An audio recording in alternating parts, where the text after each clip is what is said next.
Have you ever questioned the legitimacy of international assemblies? How do they gain the authority to make impactful decisions that shape our world? The concept might seem complex, but bear with me as we unravel this intriguing topic. First, let's address the elephant in the room. What is an international assembly? In simple terms, it's a gathering of representatives from various countries coming together to discuss and resolve global issues. The United Nations General Assembly is one prime example. But where does their authority come from? The answer lies in the principle of international law. This principle recognizes the sovereignty of nations and their right to govern themselves. When nations come together to form an international assembly, they essentially pool their sovereignty, granting the assembly the authority to make decisions on their behalf. Take, for instance, the American TASA. This assembly holds the authority to place the Great American Seal across the back of the credential cards of reconveyed state nationals on the land and soil of Terra Australis.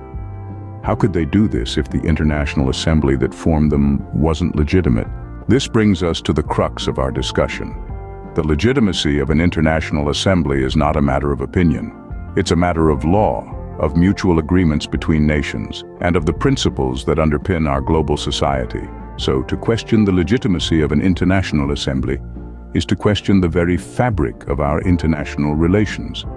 It's to question the mutual respect and cooperation that allows nations to come together and work towards creating a better world. In conclusion, the legitimacy of international assemblies stems from the sovereignty of nations, the principles of international law, and the mutual agreements that nations enter into when they form these assemblies.